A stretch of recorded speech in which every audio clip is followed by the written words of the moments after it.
This is a Touchstone Publishers presentation, your trusted source of leadership knowledge. Well, good morning. How are you doing this morning? I'm doing great. Thank you. I'm so stoked to be here. Well, we're going to have a fun time. There you go. You got frozen there for a second, but we're working, so it works out just fine. Let me turn off one more light here so you can see my eyes just a little bit. Okay, fantastic. So tell us a little bit about yourself, if you don't mind. No, I have a better question for you. What is it about you, your company, that people just don't quite understand that might be a good point for them to have? And you froze again on us. Okay, I know she's there. Let's see.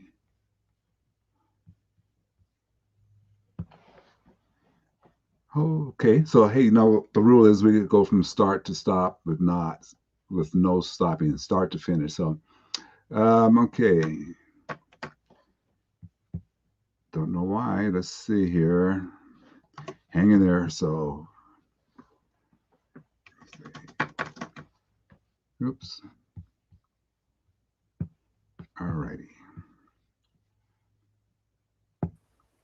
All right. Should we try this again? Yeah, we won't start all over again because that's the rule, but we got you going. So I don't know what happened there, but we will start with my question that I was asking you. I did not hear the question.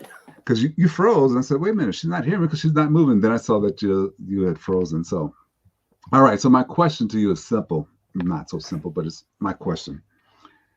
What is it about you or your organization and company that most people just don't understand, or they miss, or you think they really should hear about?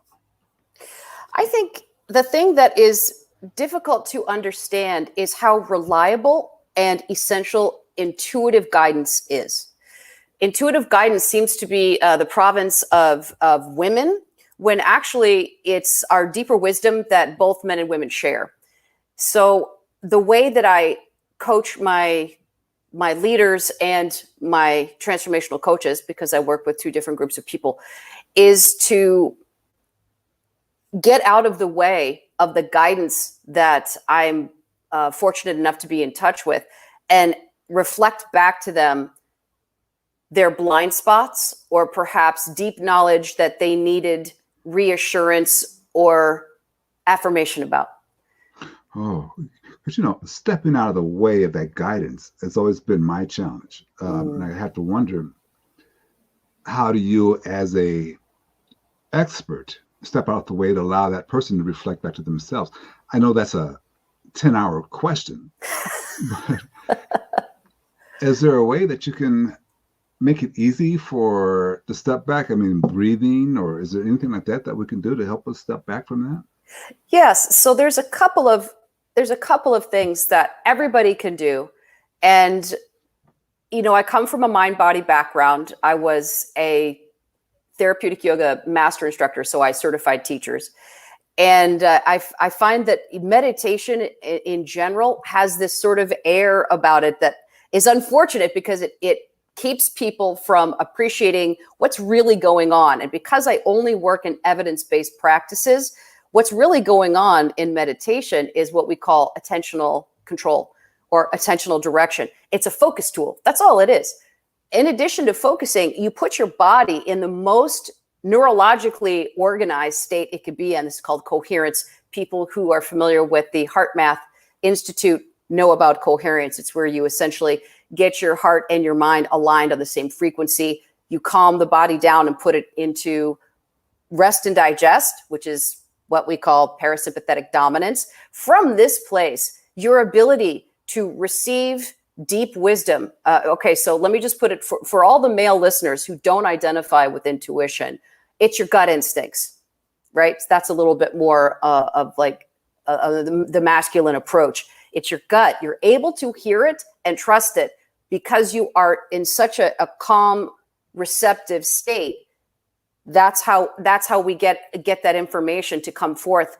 Sometimes it's just a whisper. So we need to quiet our own minds by focusing our attention. And one of the ways that I teach people to do this is a nervous system hack. And generally, I don't believe in hacking. I go deep fast with all of my clients. Right. But this particular, sometimes it's easy to have a little shortcut. The shortcut here, and follow along, just see how it goes here. Just take a deep breath and notice what's moving in your body. Right? When you take a deep breath, you can watch your shoulders move. That is an incomplete breath, and it's also in the fight or flight region. It's in the chest. This is how we breathe normally every day. Shallow chest breathing. Right. Okay. This is not going to help matters much. However, if you can just keep your shoulders still and take a breath, notice where your breath goes in your body. I'm making my breath. Flex, yeah. It goes down. Yeah. That's how we hack the nervous system. This is how we induce a state of calm by consciously choosing our breath. This also instantly connects the mind-body relationship and allows people to be present. And it is this presence that is the foundational piece of receiving, getting out of the way, if you will, receiving these impulses, these informational impulses. You can call it gut instinct, you call it intuition.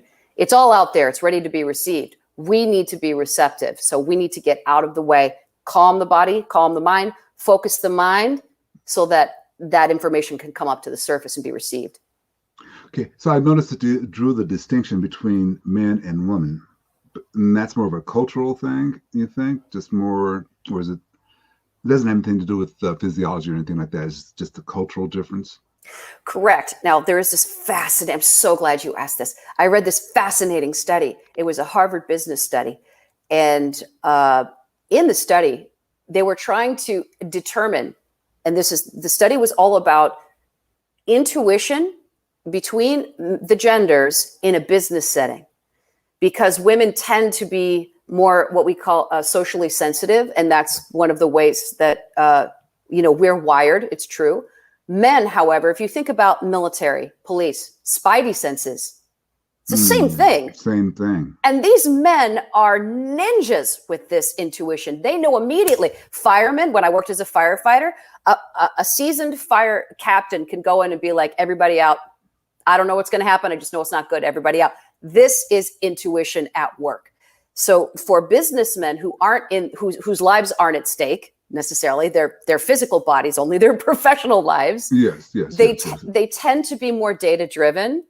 So the study was this: they had men and women pair up, and in one instance, the male was the leader and the female was a subordinate. And in another instance, they switched it so the female was in the leadership position and the male was in the subordinate position. And what they found was that was all it took for the male to access and use intuition just like that. Because it's not, you don't have to develop the sense. The only thing you need to develop is your awareness and sensitivity to it.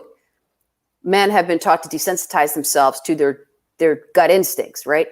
Unless your life's at stake. And then it becomes a professional skill set, a soft skill set.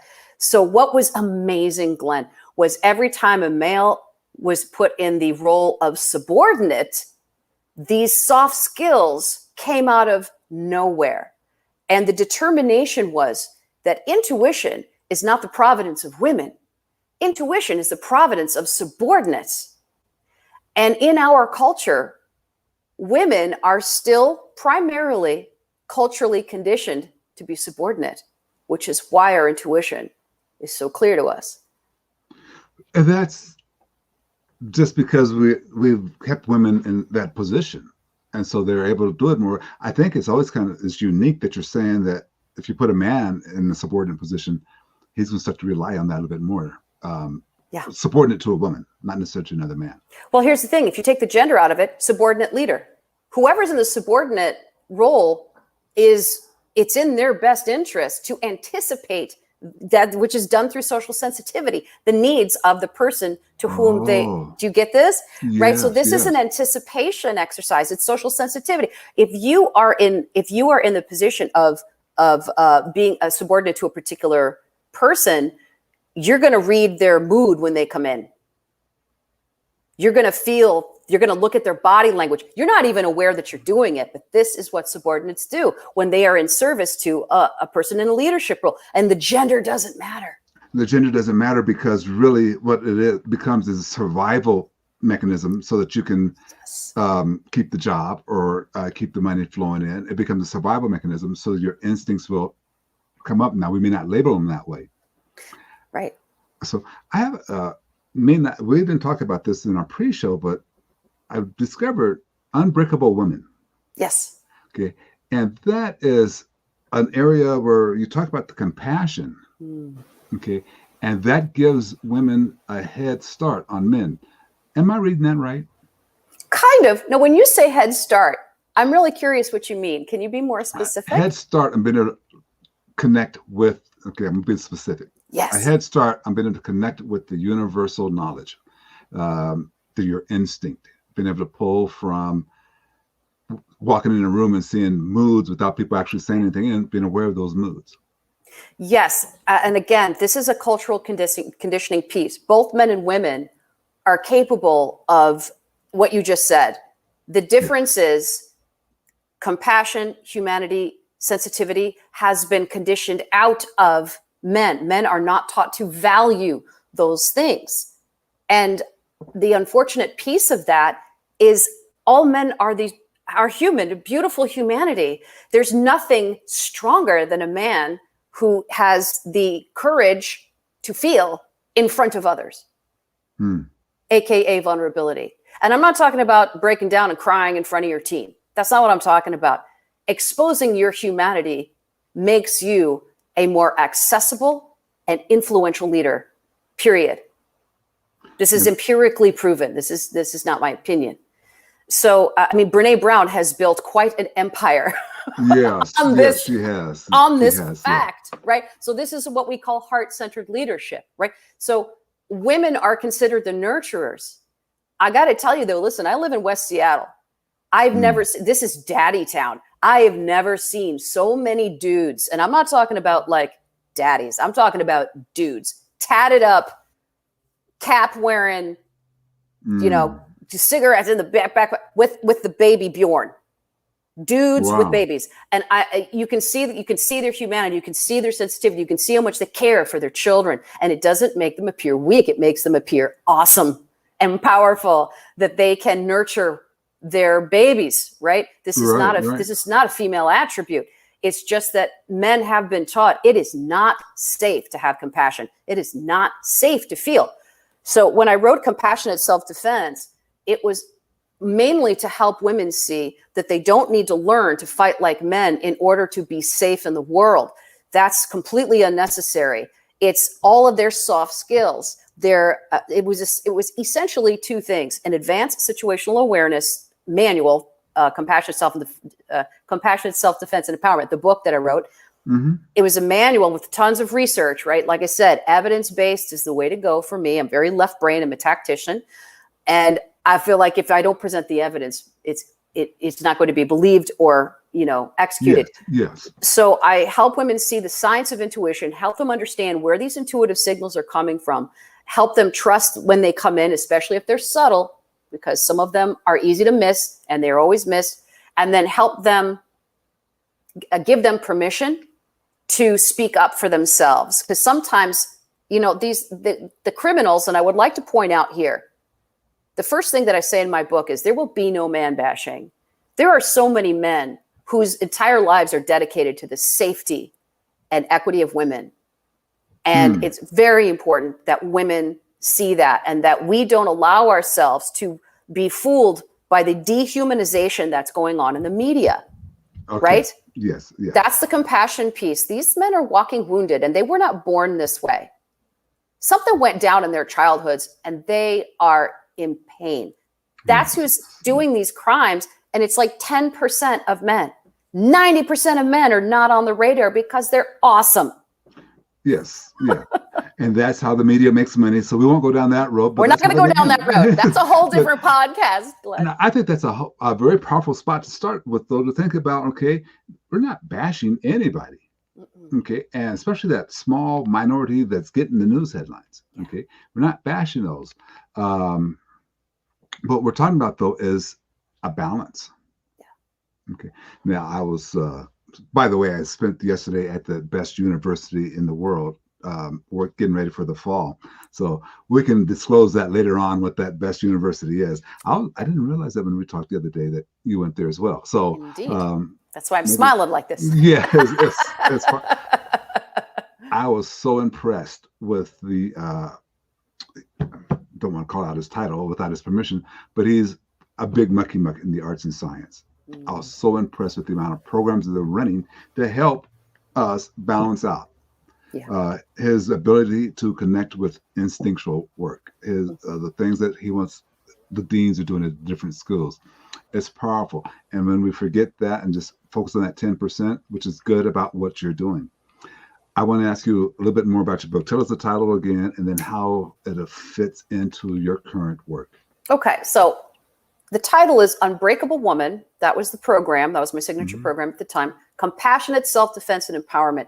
I started first providing evidence-based approach to using instincts, to using intuition in order to stay safe, because I felt like the women's empowerment piece, I wanted to participate in that in a very conscious way. So it was my first attempt to bring conscious, deliberate living to the self-defense space, which was very disruptive. People are just like, I just want to learn to punch and kick. I'm like, I don't think you get it. Yeah, and I don't get it. I'm like, let me tell you, I worked on an ambulance for 7 years. Yes. You don't want to fight, ladies. It doesn't look like the movies. If you've ever been in a scuffle, it's ugly, it's sloppy, everybody gets hurt, always.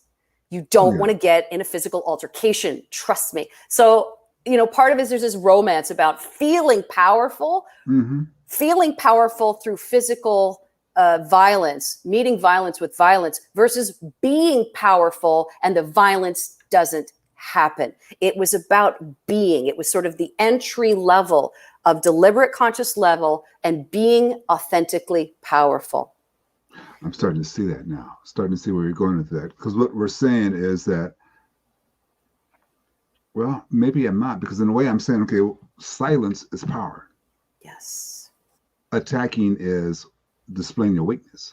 Correct. It's two weak people scrapping. And I want to tell you a really quick story.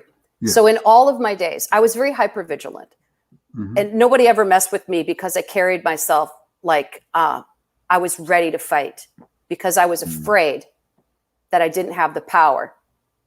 It was my fear that created the hypervigilance that drove me to write the book. That was the book I wanted to read when I was afraid to walk across campus. That's actually the origin of the book. Oh, It is. I was walking across campus because I would go to the free weight room and lift like a maniac until it closed at like 10 o'clock at night, and then walk across campus, the dark campus, well, lit as best as I could. Yeah. This is back in the 80s, right? And I was afraid. So I really would have loved to have had that book. I would have loved to have had that information. It would have helped me feel safer. So that's why I wrote the book. It was for me. Now, I never, ever got into a situation where someone physically threatened me the entire time. I never had that story to tell. And then I started getting into the work I'm doing now. And I had this meditation that was awful. And this will answer your question. I was frustrated. I couldn't, I've been meditating for 20 years. And in this meditation, somehow I'm like, my God, I can't control my thoughts. And then I started to judge myself. Then I got frustrated that I was judging myself. The whole thing just started to spiral. And in that moment, a voice said to me, you're just doing it exactly right. And it was like my higher self saying, that's right, kiddo. This is exactly the meditation you're supposed to have right now. And this flood of self-acceptance just knocked me into a puddle of tears. And I'm just like, self-acceptance for the very first time in my life. And I felt this connection to something larger than myself, to my source, to my higher self. And I felt wholeness for the first time in my entire life. And I went for a run because I was so full of energy. I went for a run in the woods. And I noticed this guy who was walking out of the trailhead as I was walking in. And he asked me, he was kind of cursing and being weird, but I'm like, whatever. I say hello to everybody. Sure. I'm like, hey-o. And he goes, as I'm running by, he asks me, are you in special forces? As I'm running by, I'm like, what a weird question. Yeah. And I said, not today. My Yeah. intuition spat that out. I didn't think about it. And intuition's beyond cognition. And then I got this flood of information. If I see that guy, like if I'm in a physical altercation, I already know my move. I always high five to the face. That's the move. It's not lethal. It distracts him so I can run away. All this information started coming to me intuitively. I'm like, why am I getting information about a physical altercation in the woods right now? And then I kept getting this thing like, if you see him again, engage. If you see him again. Now, he was walking away. I ran for 40 minutes. And as I was coming out of the trailhead, sitting on a bench was him. Bruh. He waited for me. Uh-oh. Yeah. And I got the intuition. I heard from source. You can call it God if you want. Engage. So I brought to him this wholeness, this self-love, this reverence for life that I had just experienced in the meditation. I brought all that energy to bear, not a shred of fear, nothing but love for myself. And I'm like, hey, how's it going? Right? I kept my distance. Like I got about 10 feet from him. I'm not stupid, just full of love. Right? Yeah. Make sure there's room to react. I got room to react if I need to, because I really didn't feel the need. I did not feel afraid of him. And he was very, very creepy. And he unzipped his jacket and he said, I wrote a song for you. You can't make this stuff up, Glenn. He said, I wrote a song for you. And he reaches in and gets out his harmonica. He says, do you want to hear it? I said, of course I want to hear it. I'm so excited you wrote a song for me. What's it called? And he says, Rape Whistle. Now, what man says to a strange woman in a secluded trail, rape whistle? Who is about to get hurt. A man who is trying to figure out whether or not the person in front of him is going to be a good victim. Right. I know all this, not intellectually, because of the work I did for the past decade. And I got to tell you, it never got close to me. It never made me nervous. I was so full of love. I was so full of God in that moment. I listened to him. Quite a good harmonica player, by the way. Oh. And when he was done, I said, thank you so much for that. And he's like, he did not, there was I wish this was a movie. If you could have felt the tension between him doing his thing and me standing there listening to it, it took about 3 hours, even though it took about 5 seconds. Yeah, I felt that way, didn't it? Yeah. It did, because I'm like listening and still full of all the love. And I said, I said, thank you for that. And he said, I come here a lot. I said, well, I'm sure this forest, because I was like one with everything in the moment. I'm sure this forest appreciates your gifts, appreciates your music. Trees love it. This forest loves you. And I said, well, listen, I'm going to get going. And I turned my back to him and I walked past him. And he said, God bless you. And I turned to him with my entire heart. And I said, God bless you. See, I think if we just unpack that just for a second, it's real short unpacking, I think. Trust yourself. Okay. You had the built up, the meditation, the smackdown, everything that you had to smack yourself down and say, hey, it's okay. Okay, I'm right. The voice that tell you they had the good, long, powerful run, more meditation, and you got back to the point and you said, well, I can trust myself here. I trust what I've been led to do. And that is hard to do. Glenn, I got to tell you, it never, ever in my wildest dreams would have occurred to me that the moment I let go of Unbreakable Woman, I get an Unbreakable Woman story. Yes. And it really was love. I felt love for that man. I felt his inner little boy. I felt love for him and I gave it to him. And I'm not suggesting that we all walk around. Well, actually I am. Love does heal all. He has never been looked at like a human because he's creepy and he's trying to hurt people. And Right. and Right. yet I was just so full of the light that it never dawned on me to do anything other than I did. There wasn't a moment where I got scared or anything. I'm just like, this whole thing is being handled by something so much larger than me.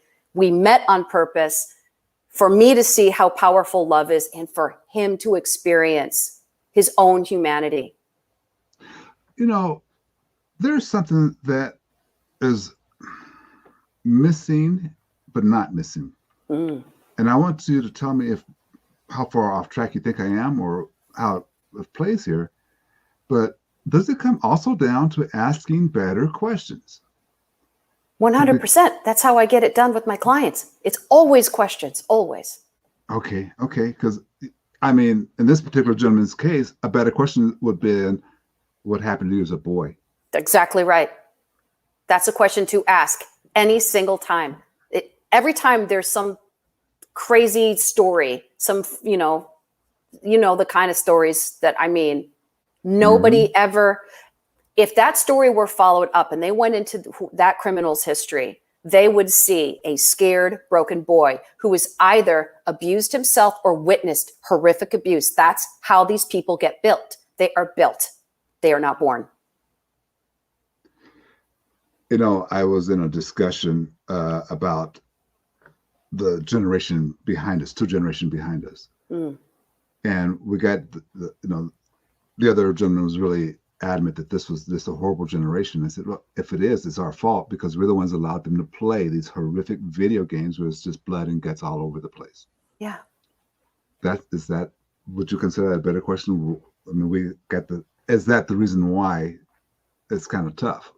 Because of, Well, I think video games definitely desensitize, but Okay. millions of young men play video games and never hurt anybody.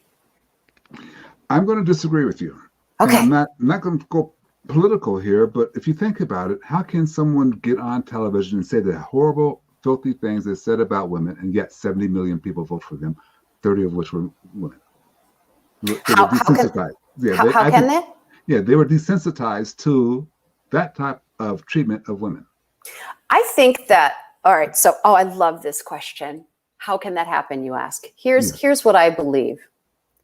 I believe that the only thing that mattered to certain people who were so fearful of the other, people who were deeply racist, deeply fearful of people different than themselves, who have been taught that people different from themselves don't belong in this country. Never mind, it was built by all these people. Yes. They have been they have been taught that people different from them don't belong here, and they're ruining everything, and they're committing all the crimes and stealing all the jobs and doing all the things. People who hold those values dear to them were finally met with someone in the presidential election who said, "You're absolutely right. You get to think that way. Not only that, you should not be ashamed. It's okay. It's true." They were so excited to finally have permission to feel good about those values, that everything else paled. Nothing else mattered. Because racist people, the inequities are deep between the genders and the ethnicities. And those people were so desperate, especially after 8 years with a president that scared them and triggered them. And you know what I mean? And I gotta tell you, Glenn, you and I, because we share the same political values, we got a heaping serving of empathy, because the way we felt, not my president, was exactly what they felt for 8 years. And I'm not saying right or wrong. I'm just saying, wow, I got it. I know exactly how they feel. How you're feeling. We're going to have a podcast on this. You and I probably should co-host this one, because that's the subject, but I'm going to say this, and then we're going to move off of it, because George Wallace was the same way, and he had no hopes of becoming president of the United States in those days. No hopes, because most people weren't going to accept that. I'm going to have to be desensitized enough where people could accept that. George Wallace had the exact same message, and he ended up getting shot because that exact same message didn't resonate. We weren't. I mean, yeah, stuff was happening, and we saw it. And when they finally got the national coverage of the bridge crossing, yeah, it didn't matter what George Wallace said. People's empathy jumped up. But George Wallace preached that exact same story and had no hope. But anyway, that brings me to a question that I had. This came up after our pre-talk. And then I saw that you were doing this type of work. So I want to ask you about this. How do we reshape our culture? That's what we're kind of talking about right now. Yes. How do we reshape our culture? This is in your area. It is my area. This is what I love to do. So there's two different ways. I'm going to say there's three things. I'm going to be very bold and say there's three ways. Okay. Number one, we must reshape ourselves. We must be willing to take radical personal accountability for all of the things we have been taught, for all the things that have been normalized, and recognize whether or not those values contribute to a kind and equitable world culture, a society. We have to do that individually first. Personal accountability for how we are interacting with our brothers and sisters, what we are consuming, whose products we buy is a contribution to something. The companies we support, right? The media that we choose, the books that we read, the magazines we consume, all of it. We are contributing to different frequencies. So it starts with every individual being very conscious and deliberate in who they spend their money with, because money talks. So that's number one. Number two. Wow. All right, you hadn't heard that one before? No, I kind of hadn't thought about it before. I mean, Okay. I've made conscious decision personally not to spend money with certain airlines or certain hotel chains or certain things just based upon some of their decisions that they've made. And I'm proud That's of it. right. But as a nation, even if only 15% of us decided, okay, this particular company we're not going to do business with because of that policy, That's right. that company would change their policy. Yes, they would. And this is what people don't understand. Watch the movie Ants, folks. Watch the movie Ants. Spell that. I mean, ANTS. I believe it's a Pixar movie. It's a cartoon. Okay. It's about the ants and the grasshoppers. Yeah, I remember. Okay, yeah, and yeah. It's a wonderful parable. It is a modern day parable. It's a good movie, actually. It is indeed. So I love so thank you. Yes. Thank you for putting that up there. We all have a responsibility. And if companies ever had here's the thing. Most people aren't that engaged in what companies are doing. They don't care. Like, they just want their stuff. So the more people begin to pivot off of that reality and move into more of this company has 12 lawsuits against their employees, men and women, for unfair practices, for unequal pay, harassment, And this company that offers the exact same thing treats their employees well. I'm going to support them and their culture. You see? So we have an opportunity to vote. Now, the second piece of this, and this is where I like to work with leaders, are the culture makers themselves. I used to have an expression when I was working as a Fortune 500 consultant. An ounce of CEO prevention is worth a pound of HR. Oh, yeah, that's one of those phrases I think I told you about that people should be writing that down. Should definitely write that down. And right, because trademark Barclay 2021. Yeah. P.S. I with very rare exception, I could not get arrested because They wanted the women's empowerment stuff, but when it came to changing the culture from the top to prevent the stuff they had me there to help with, it was crickets. And there are CEOs and VP suites and C-suites that actually are open to this, that are open to being open. And these are the people, pretty soon they're going to find out that the way they're doing things is not sustainable for two reasons. One, people are going to start voting more with their money. And number two, the vast majority of employees coming into the workforce, and I think in just a few years, it's going to be something like 75% of them, they're millennials. Yes. And guess what millennials care about? They care about your why. They care about company values. And they are not long-term employees if they don't feel like they can care about what they're doing. Let me ask you, because millennials, I believe, spend more time collaborating than competing. I would agree with that. So if they're spending that time collaborating, they're going to look at an organization that is a collaborative, peaceful environment versus one that's competing to knock you down. Mm-hmm. And they're also saying that millennials will be the largest part of the workforce by 2024. That's what I heard. Okay, you and I got that same statistic, 2024, just a couple of years. That's right. Is that what it's going to take to reshape the culture? We can't wait that long, though. Oh, but sure we can. Sure we can. I mean, we're going to, but we're gonna. I'm wondering how much can we reshape it now? But you probably you have three things you want to talk to about. You want to address on how we change or reshape this.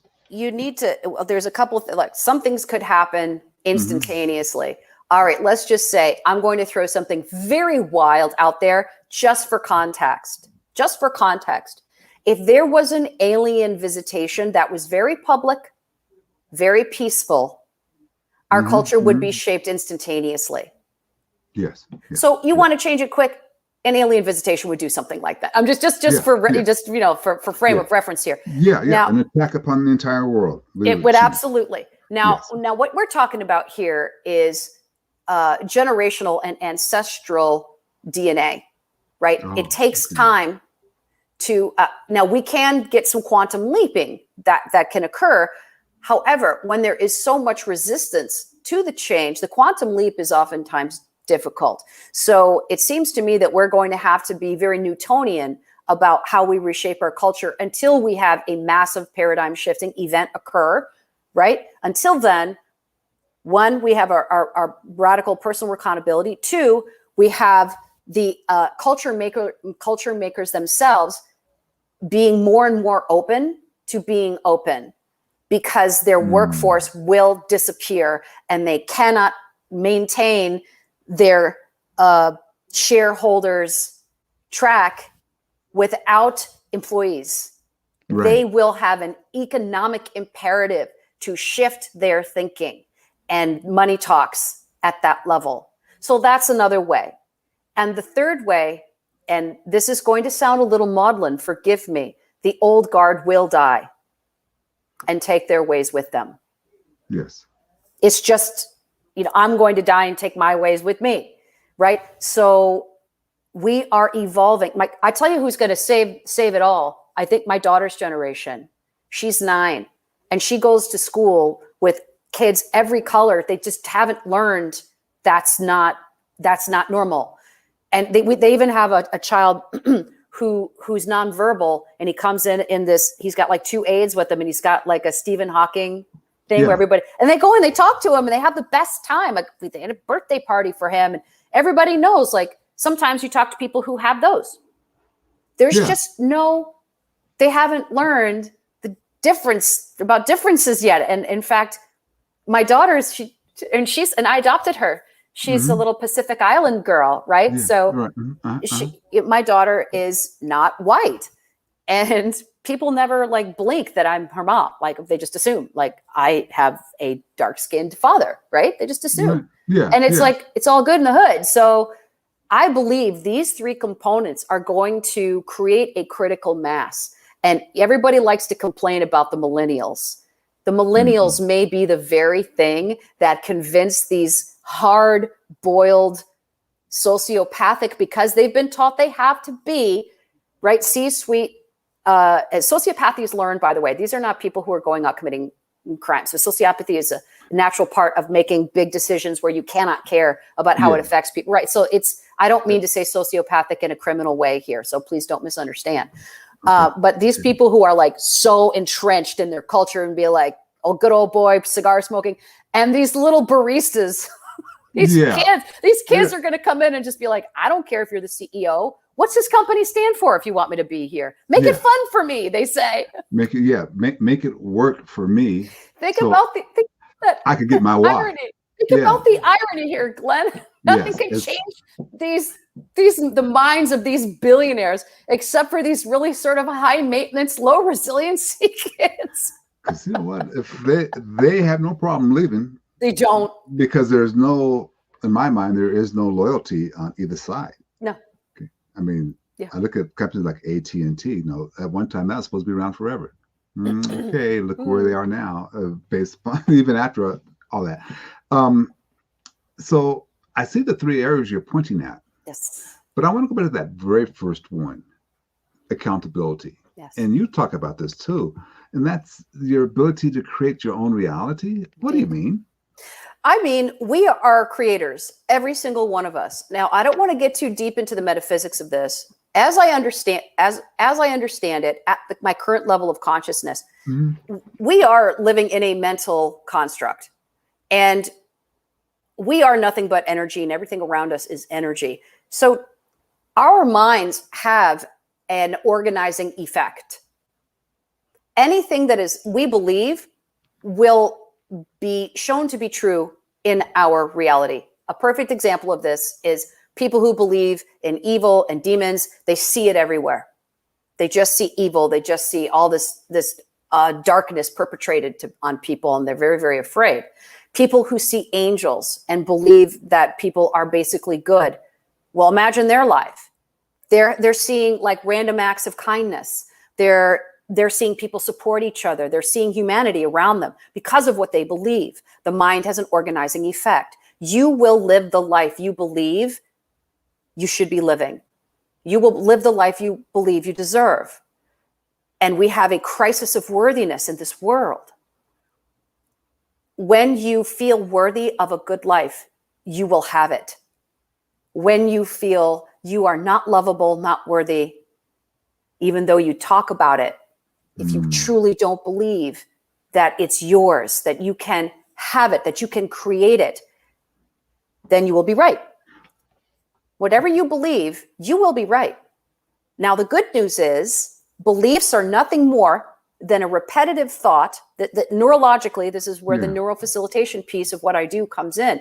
A belief is a thought that has been repeated until it has been surrendered to and accepted as fact. And we have seen this, speaking of the presidency and the media, we've seen this happen in the last decade. I grew up in the Walter Cronkite era. So watching what's happened to media has been astonishing to me. And if you repeat something enough times, people will believe it to be true. People believe it, yes. That's how beliefs get made. And the good news is you can undo those beliefs and make new beliefs anytime. The brain is just plastic. Neuroplasticity is how we continue to grow and create new neural pathways so that we can change how we live. This is why my clients have such powerful experiences with me, because of what we're talking about right now. We create the reality we want. And if you don't like what you're creating, get with somebody who knows how to help you change what you believe, and then start working that practice and create a new life. And my clients have gone on to do remarkable things in just 90 days, some of them, in 2 weeks, some of them, just complete flips. So everything that we have been taught to believe comes from our family of origin and some experiences in our formative years, but predominantly our family of origin. So there's all of this ancestry. And by the way, behaviors are on our DNA. Here's something I would like to give you. Do you know about the rose water experiment with the mice? No. Okay. This is the thing that people don't realize. One, epigenetics. This means you can change your DNA. DNA is very influenceable. Now, by that, I don't mean if you want to be 10 feet tall, but you are an Eastern European person like myself, I'm not going to grow any taller than I am. However, behavioral affinity, this is completely malleable within our DNA. And what I mean by that is an experiment was done with mice where the mice were had rose water, a little rose water floated into their cage. And when it came in, a little shock came to the floor, which was startling to them. So they now began to associate the rose water with the shock. They went through a generation, a new generation. So they did this with a pregnant female. When her babies were born and they were old enough to walk around the cage, when they put rose water in the cage, what do you think the little babies did? They reacted. That behavior, that survival was programmed through DNA and passed to, in one generation, I believe, passed to the kids. This is how alcoholism, it's all just behavior. It's carried on our genes because behavior comes from thought. It comes from feeling. Thought and feeling have a frequency. That frequency gets encoded into our DNA. That frequency can be changed. Okay, that makes sense in a very deep way also. Not just behavior, but health. 100%. Like, you know me, I'm a cancer survivor. Oh, we talked about this, right? Yes. Yeah. And I came to understand, holy crap, I had the power to make myself sick. They know what that means. Yeah, you have the power to make yourself well. Yeah. 100% I do. And I've seen in the Dr. Joe Dispenza community, thousands of people who have had miraculous healings. Ain't no miracle. They believe they can do it, and they do. 4th stage cancers, and the doctors are throwing their hands up saying, I don't even know what to put on your documents. Your cancer's gone. We don't know what to do. Like, they don't know what to do. The medical community doesn't know what to do with this. And they keep saying, it's anecdotal. It's anecdotal. But eventually, when you have millions of people who have done this, now you have some statistics that bear research, right? Yeah, yeah. And actually, you know, like I told my doctor, I don't even bother telling me the numbers because I'm not a number.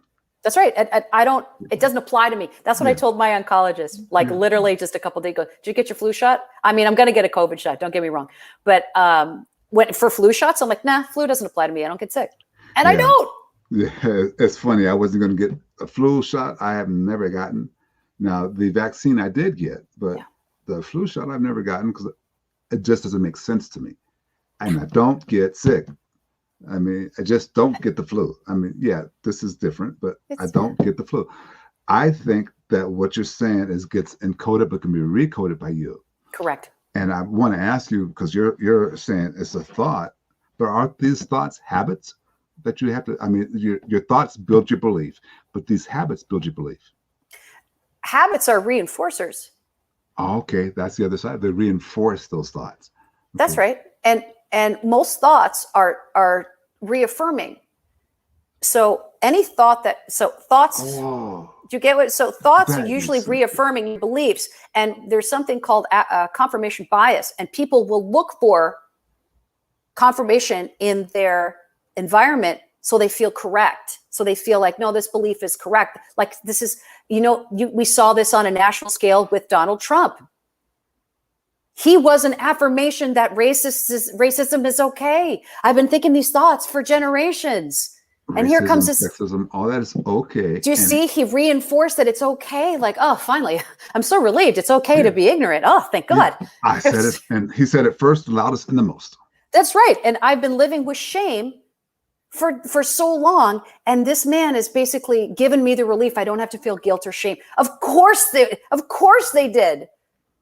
Because nobody taught them anything different. And that doesn't mean that you don't have the responsibility to wake up. It doesn't mean that. I don't condone it. Ignorance is a choice. We have Google, people. Ignorance is a choice. Everybody needs to know this. 100% ignorance is a choice. And if you choose to be ignorant, own it.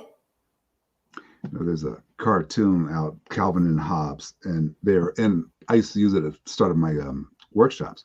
And Calvin was all upset. He's in a classroom. And Hobbes said, I'd rather be here than be ignorant.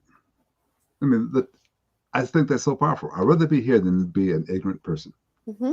And I think we'll get there. Like I said, those 3 changes will get there.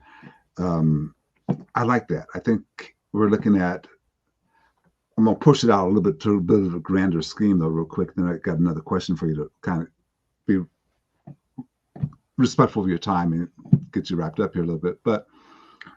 And I just lost that question. I could talk to you for an hour.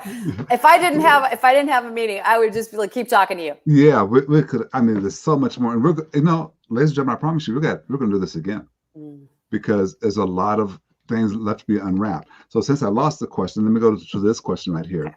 Okay.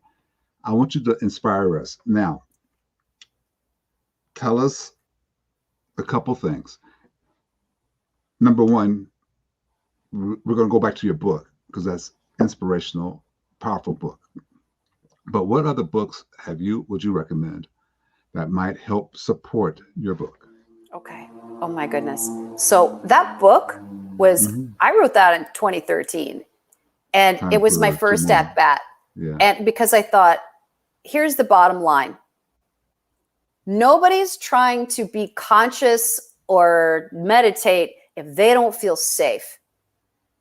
If their basic hierarchy, Maslow's hierarchy of needs are not being met, they are not trying to meditate, right? Like, and this is the thing is people feel that they will have prosperity mindset once the money comes. And that's not how it works, folks. No, so when you meditate or if you just sit quietly and do this breathing and feel how amazing it is to have the things that you want, because you can't want what you already have. I'm going to say that again. You can't want what you already have. So when you bring about in your imagination, which is real, your brain, it's real according to your brain. Your brain does not know the difference between an imagined experience and a had experience. So the way that we create the reality that we want is through imagination and feeling. And the feeling is probably more important than anything because that's the language of the universe. Universe can't be bothered to learn our language. That's why if you keep saying what you don't want, it knows is there's a lot of emotion here. There's a lot of focus here. You clearly want this thing. And it delivers what you're feeling. Yes. Okay. See, we're in so much agreement that we use different words, but that's really powerful. I think the universe communicates to you on a vibrational level. Yes. And your feelings are vibration. Indeed. Very powerful vibration. And when you have something to learn, the universe communicates it to you vibrationally, and then you translate it if you allow it. Indeed. That's part of what intuition is. Yeah, I think so. First thing, 2013, that's a long time. You got 2 more books in you that are now overdue. Okay? At least. They're overdue. At least. Yeah, and one of them is for parenting because raising conscious, respectful children. It's called Alpha Dogs and Mama Bears. It's in progress. And it's how to raise conscious, respectful kids. I'm going to have you co-host with me when we do. I have she's not a teenager anymore, but she used to nanny. And her book that she's developing, her course that she's developing is based along these lines. So that'd be great. Yeah. Okay. So still though. I didn't answer your question. Yeah. What inspired you? Yeah. Here's one of the books that, and for my private clients, I offered a curated experience for them because they pay a lot of money to work with me. And so one of the things I do is sort of their conscious concierge, if you will, consciousness concierge, is I curate a book list for every month. They get another book that is coherent. It is organized with their level where they're at in their cycle with me. And almost always the first book I recommend for everybody is a book called Dying to Be Me by Anita Moorjani. This is a near-death experience recollection that will inspire you in ways you didn't know you needed to be inspired. That is very interesting. You want to know about the universe and the reality of consciousness, what it means to be living on this planet, and the parents who drive you crazy, and the power to make yourself sick and heal, read that book or listen to it. Well, yeah, read it. Don't Read listen it. to it. Read it. Yeah, read it. I listen to it on Audible, but yeah, it will help you understand the nature of life on this planet and consciousness. It is from a very human perspective, and it's 100% real. Okay. So there's a book, Dying to Be Me, Dying that I to Be think we Me. should look at. And then this will be the kind of final question for you. How are you helping? Because you can't do all the work you can unless you work with other transformation coaches. Indeed. How are you doing that? I find that transformational coaches like myself, and we're a special breed. I mean, listen, Yes. like, because people who help with finances, like, that's their thing. People who help with organizational communication, that's their thing. What we do as transformational coaches is work at the soul level. We are working with epigenetics. We are working with neuroplasticity. We're working with your roots, with your past, with your DNA inheritance. Yeah, so we are a powerful. special bunch, man. Yeah. It takes a certain kind of person to be able to be that kind of leader. One of my clients called me a spiritual Sherpa. So that's what we're doing, man. We're helping you up the mountain. We know the way. So, and we've learned the way through our own evolution. So the way that I'm helping these coaches, because they are so deeply needed, especially now. So many people are awakening and don't know what to do. Transformational coaches typically have had their own awakening, and they're very clear on how they're creating their reality, and they can help their clients do this. So those are the people with whom I'm working.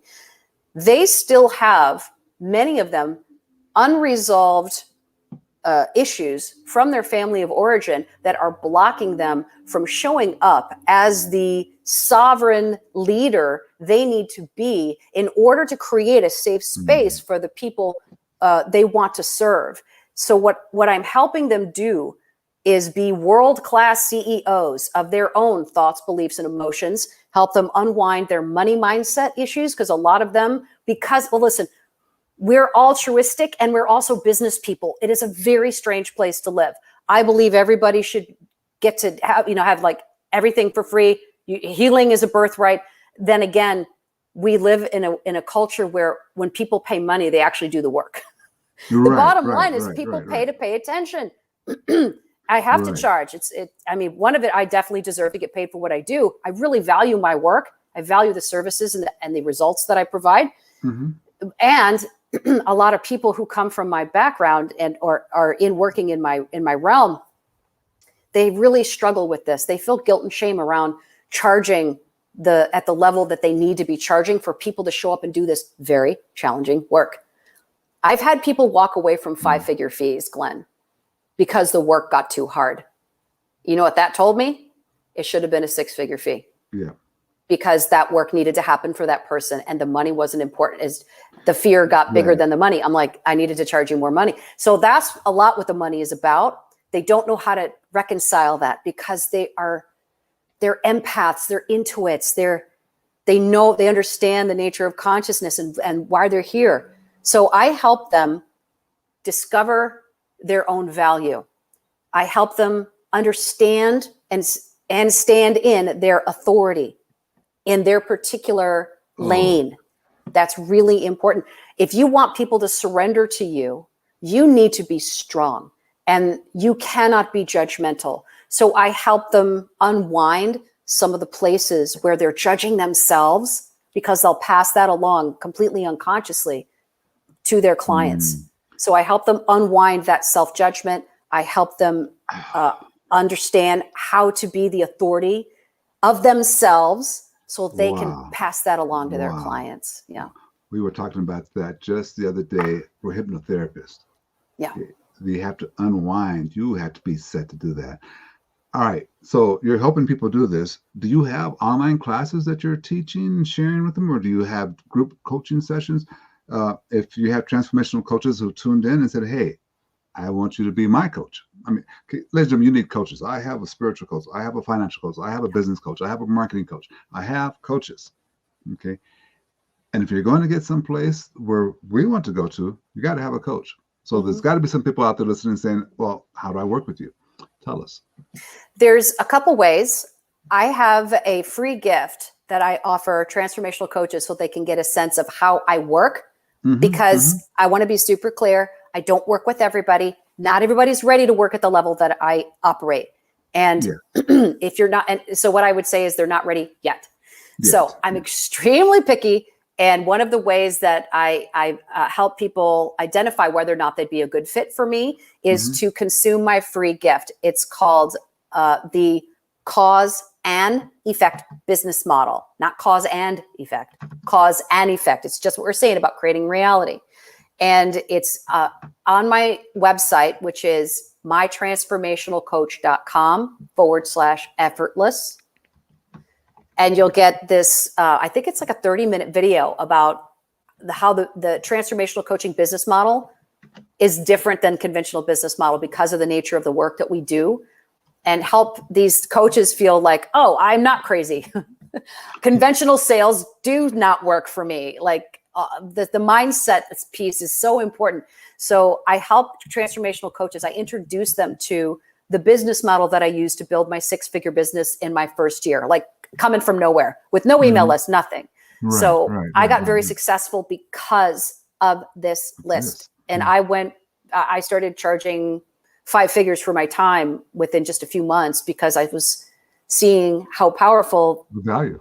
Yeah, exactly. So give us that website again. Sure. It's mytransformationalcoach.com/effortless. And the other place, and my info is on there. Like my team, they can just reach out to my team, info@soulful-leader. All my info's on there, so they can reach out to my team if they want to connect with me. And the other place that I would love for them to come find me is the first 3 Wednesdays of the month. I have a show on Instagram called the Free Lunch Live. Free lunch is real, everybody. At 12:30 p.m. PDT, I go live and I answer questions from my community. So and I can't tell you how many people have found me there and then hired me as their coach. And the thing I love about it, Glenn, it's like, you know how sprinters, they need to like run stairs and things like this to get in shape. It is like running stairs as a coach, because a lot of these Instagram handles, I don't know their background. I don't know if they're male or female. I don't know how old they are. I got nothing. They're just a human. And then they ask me a question, and then I get to reflect to them. I get to like reach in, like really like flex that intuition to help them. Oh my gosh, it is such a thrill. I love it. And I'll actually put in the, if I can find it, it's @soulful-leader. That's my handle. I'm not sure where my cursor is. I'm afraid to like click it right now. Okay, there it is. So I want to put in the chat for you just so you can see how it's spelled. @soulful-leader. I think I got that. That's my handle on Instagram. And I also do a lot of posting on YouTube.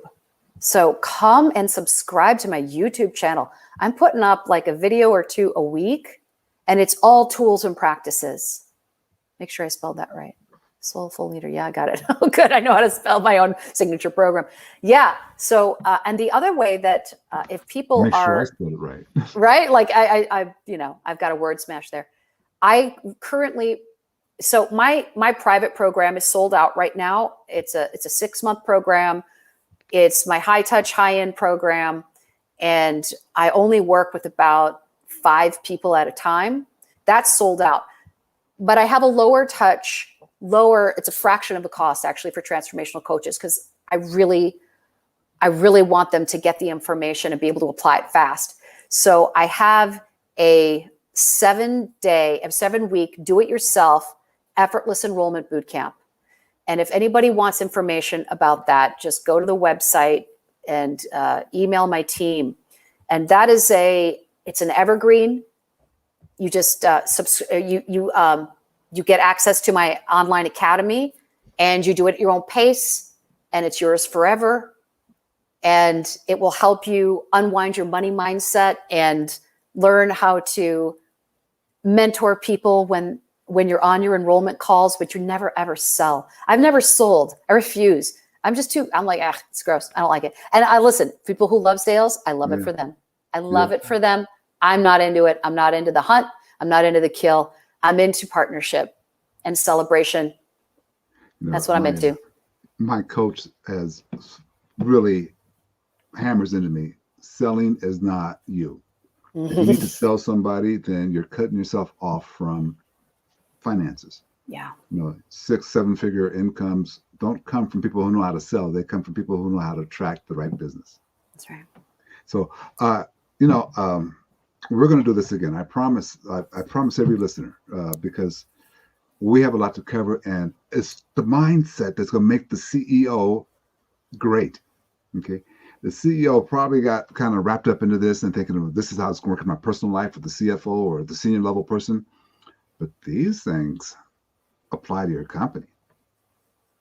Okay. Yeah, they apply to your personal life. But if you want to change the culture of your company, remember what I just told you. Okay. Now you know how to go do it. That's right. Okay. Time. But let me just ask you one other thing. Do it. What questions did I not ask you that you wish I would have asked you?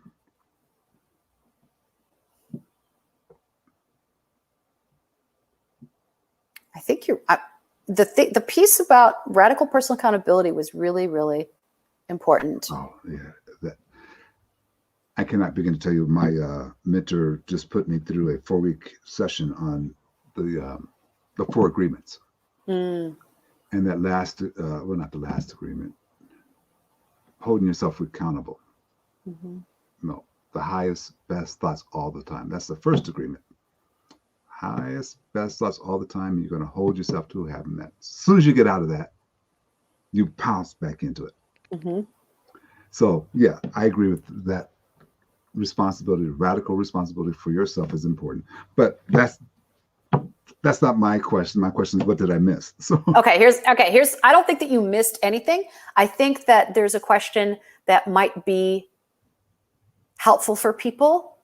Yes, here it is. My intuition just spoke. Okay. The question is, and this is a question that you could ask me, but most because you share this with me.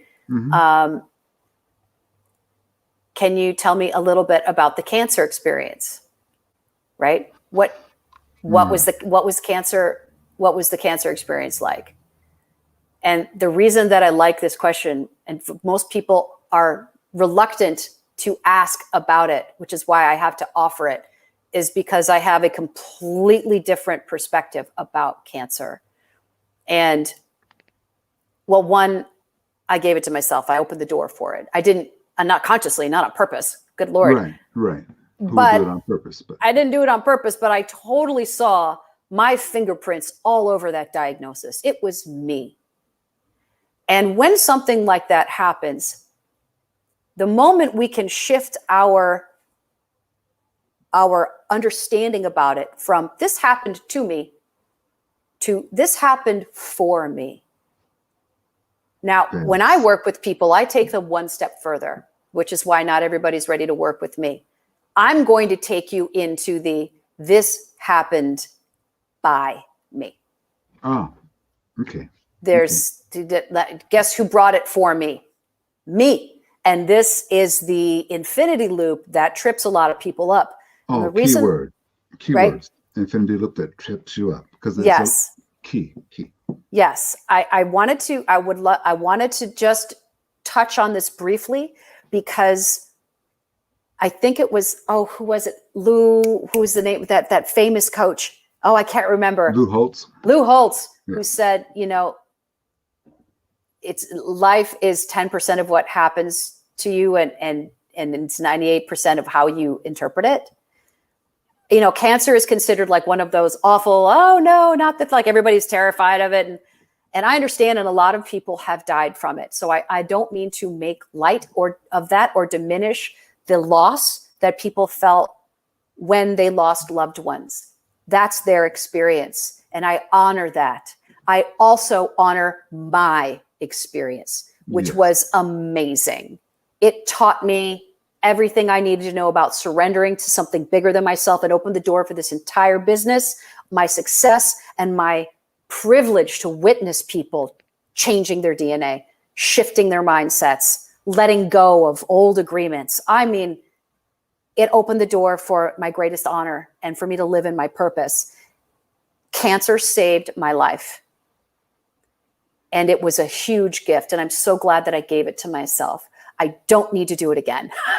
Yeah. I don't need to do it again, Glenn. Just Yeah, like you and me are like, my oncologist is like, we're going to give you some information about, reoccurrence. I'm like, yeah, keep it. It doesn't apply to me. And I'm not in denial. It's just like, I'm not even that person. I've forgotten who she is. It sounds like that you kind of like that person, there's two people walking down the street and one person is going to see all the negative. You're that person who doesn't, I don't see that negative. I don't see it. People will constantly, and I would ask about that only in private, because that is a place that I think only, to be honest, 2 cancer survivors can understand. Sure. Okay. But that's a powerful lesson, because when you said not for me, but by me, I mean, that's part of the cycle. By your infinite wisdom, what are you going to do with it? And you have taken it. That's right. Well, and the reason I wanted to bring it up is it doesn't matter what the story is. Mm-hmm. Cancer, divorce, bankruptcy, death in the family, natural disaster. It doesn't matter what the story is. It is not happening to you. It is happening for you, by you. And what are you going to do with it? How do you want to look at it? How do you want to look at it? Right? This is why I wanted to bring it up, because it doesn't matter what happens for you. The only thing that matters is what you do with it. That is that radical personal accountability. This is how we change culture. It's what you do with it. It's what you do with it. Such a powerful, powerful day. You have a hard stop, I understand, and I do. I don't, but I'm gonna let you get to it. I'm gonna let you get to All it. right, next time I'm just giving you the afternoon, Glenn, and we're gonna get some cocktails, and we're just gonna do a live happy hour. Yeah. That's right. We're just gonna work it out. That's kind of brilliant, actually. Why don't we do a cocktail hour sometime? I would love to. Are you kidding me? An excuse to talk to you and have a drink? Come on. That works. I'm good for that. That works. Done. We're gonna do that. Brilliant. Okay, we're gonna do that. Okay, and let people join in if they want to. That's perfect. Right. Happy hour. Glenn and Maura, come on. Yeah. And then you know what? We'll do that, and we'll let people know what university we're talking about. That's being right. the best. But for now, that's your teaser to come back. That's right. Thank you so very much. I appreciate everything you brought to the table. We've got a lot more to bring to the table, though. So thank you. Thank you so much, Glenn. Okay.